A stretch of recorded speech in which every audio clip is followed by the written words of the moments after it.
Now the next chapter 12 is fuels. Fuel is any material that can be made to react with other substances so that it releases energy as heat energy or to be used for work. We can have many examples like your coal, then wood, petrol, diesel, kerosene, LPG, CNG, so all these are fuels. One thing is the calorific value. Calorific value means it is the net amount or quantity of heat energy liberated during complete combustion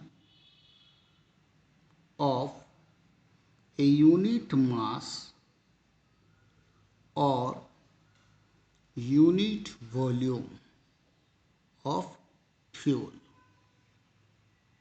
in air or oxygen. So, the definition it may be stated like this: the net quantity of heat energy liberated or produced during complete combustion of a unit mass, maybe 1 gram, maybe 1 kilogram, maybe 1 ton, or unit volume, maybe 1 cc, 1 ml, maybe 1 liter of the fuel in air or oxygen. Its unit are joule per gram, kilojoule per kg, kilocalorie per kg, or kilocalorie per meter cube volume. So these are some of the units of calorific value. And how this calorific value is related with the quality of fuel? Higher the calorific value, better is the quality of fuel. Better is the quality of fuel. जो कोई भी fuel का calorific value high है, that is a better fuel. So what are the characteristics of good fuels, or what are the choice of good fuels? First one is it should have high calorific value. Second, it should be cheap and readily available. It should be non-volatile and should be stable. It should form low ash or zero quantity of ash. The transportation of fuel should be easy. Smoke emission should be very low.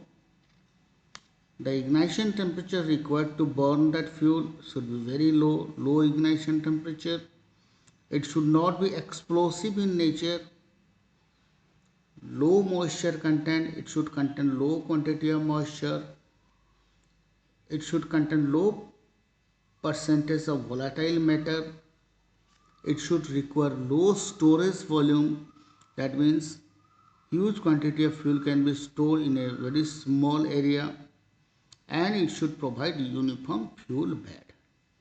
So these are some of the important characteristics of good fuels. Next is there are some liquid classification of fuels.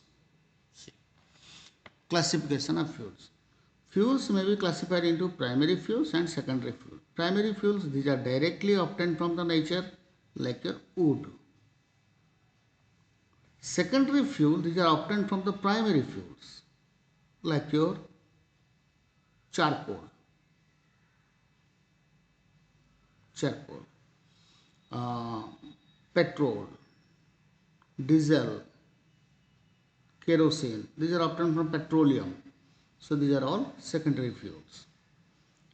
Again, fuels, they can be classified into three categories depending upon their physical state: solid fuel, liquid fuel, and gaseous fuel.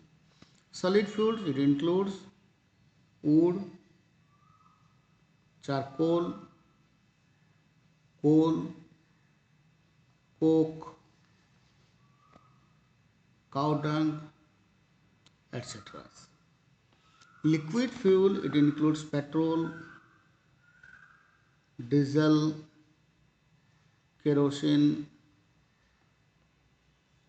all these are liquid fuels. Similarly, spirit, alcohol,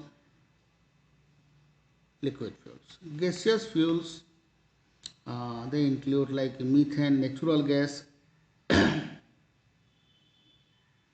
natural gas. Similarly, your butane, hydrogen, acetylene, these are all gaseous fuels. That petroleum.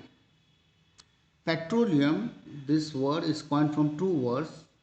One is petra, another is oleum. Petra means rock, oleum means oil. So it is also called rock oil, or it is also called mineral oil. Mineral oil. So petroleum is also called rock oil and mineral oil. Petroleum is obtained uh, uh, at the bottom of the sea, ocean. How it occurs? Petroleum is formed due to the partial decomposition of aquatic lives, generally containing shells. So those aquatic creatures which have cells, after their death, partial decomposition occurs, from which petroleum is formed. Now this petroleum, it contains a number of components. It contains petrol, diesel, kerosene, petroleum gas, lubricating oil, fuel oil. So a large number of components are present in petroleum. So for the effective use, these components of petroleum, they need to be separated from each other, and that is separated by a method that is called fractional distillation method. So the components present in petroleum are separated by the method called fractional distillation method. Here is the apparatus used for the separation of various components of petroleum. This is called fractionating column. Crude petroleum oil containing all those components is allowed to introduce into a preheated chamber at near about 400 degrees Celsius. So this chamber has a temperature of near about 400 degrees Celsius, to which the crude petroleum oil is introduced.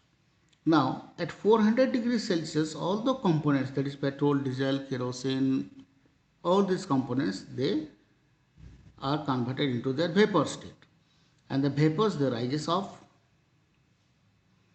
As the vapor rises up, the temperature of the vapor falls, and suppose the lubricating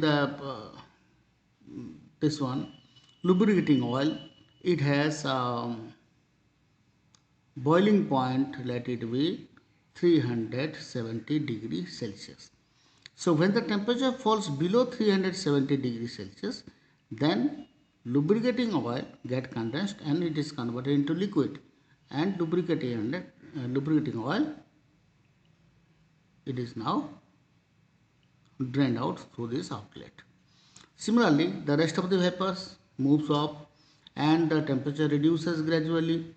At the boiling point of diesel, diesel comes out of here. At the boiling point of kerosene, kerosene gets out of here.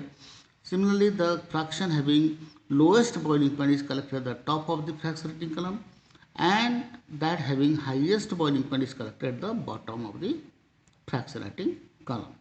So in this way, the components of petroleum are separated. Next is, here are some liquid fuels. There are hydrocarbons, they contains average composition, temperature range, calorific value and uses.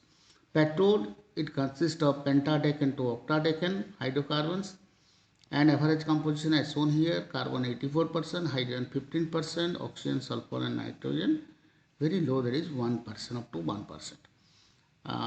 In the fractionating column, it is obtained between the temperature range of 40 degree to 120 degree. That means here the temperature range is 40 degree to 120 degree Celsius. That means when the temperature falls below 120 degree Celsius to 40 degree Celsius, then petrol is also called gasoline. So petrol gets liquefied and we get petrol in its outlet. Similarly, here kerosene, just you have to remember these values, nothing to explain here. You can take a snapshot of this and you can remember this. Now, some gaseous fuels. Now, uses petrol, it is used in petrol engine, vehicles, and it is also used as dry cleaning agent. Kerosene is used in jet plane. Also, it is used in kitchen for domestic use. Diesel is used in diesel vehicles, diesel engines. Gaseous fuels. Water gas and producer's gas. They have the same chemical composition but the percentages are different. Here you can see hydrogen and oxygen, these are combustible. However, carbon dioxide, nitrogen are non-combustible. Here it contains high percentage of combustible gases along with low percentage of non-combustible gases. Calorific value is 2800 kilocalorie per meter cube. It is used as a limiting gas, fuel as a source of hydrogen gas. Producer gas, the reverse of this, that means it contains low percentage of combustible gases and high percentage of non-combustible gases. Therefore, it has lower calorific value. It has only 1300 kilocalorie per meter cube.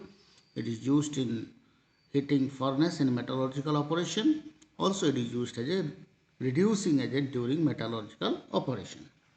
LPG, liquid petroleum gas, liquefied petroleum gas. Its major composition is it contains propane and butane, C3H8 and butane C4H10. It has calorific value 11,840 kilocalorie per kg. It is used as domestic fuel and industrial fuel. CNG, compressed natural gas. The major component is methane, CH4 or natural gas. The calorific value is very high, that is 12,500 kilocalorie per kg. It is used as domestic fuel, industrial fuel and motor fuel. Coal gas, it contains a large number of components like hydrogen, carbon monoxide, methane, then ethylene and some quantities of volatile hydrocarbons with a little quantity of carbon dioxide and nitrogen, which are non-combustible. It has calorific value 10 to 20 megajoule per meter cube. It is used for street lighting, heating, fuel and illuminant.